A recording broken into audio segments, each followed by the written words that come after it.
Hi guys, welcome back to another video. In this one we're making some stew peas and we're using the red kidney beans and some salted pig's tail. I had the pig's tail being soaked overnight just to get out most of the salt, and gone ahead and cut them into smaller pieces. You can do fresh beef or chicken if you do not eat pork or any meat of your choice. I'm using the pressure cooker for easy, quick, fast cooking. And in this pressure cooker, I have garlic cloves, ginger, and onion, and half of a beef bouillon to give it taste while it's cooking. So if depending on how fast and how powerful your pressure cooker is, you can determine how quick this will be cooked. But for more likely, you're gonna probably only need to pressure this for 30 to 40 minutes, right? So after that has been pressured, you want to go ahead and add some coconut milk / cream.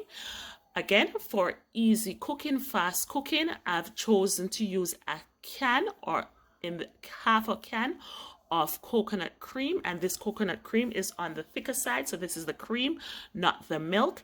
If you were doing the longer option, you could have gone ahead and prepared your coconut, squeeze it, and use the milk. Again, I'm using half a can of coconut cream, and as you can see, it is on the thicker side. And because I'm not cooking too much stew peas, I only use half of that can and half a cup of water.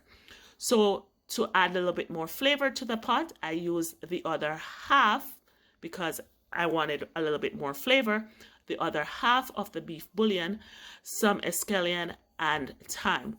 We're just gonna let this continue to cook, and while this is simmering, I'll be preparing some spinners. And this is optional, but this is normally done when you're making stew peas. It's optional. Do it if you want to. So basically now I'm just gonna roll these spinners finger size, finger length, depending on how big and how small you want or thin you want to roll these spinners, and you're gonna add them to your simmering pot. At this time you should have your pot on medium to low heat.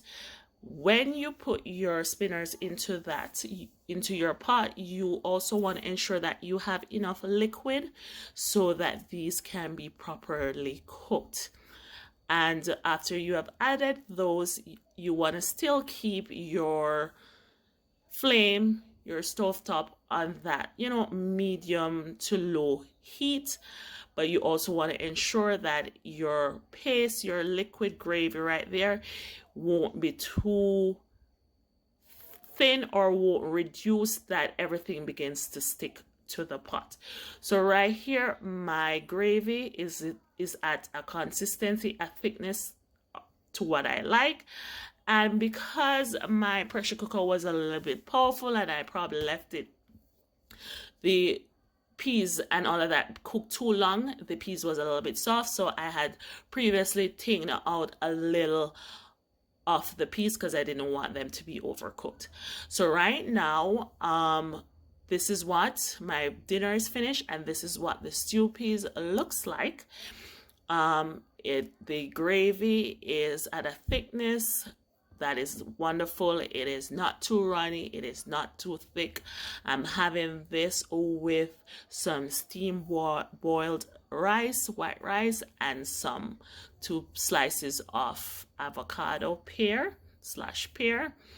And this is a quick dinner.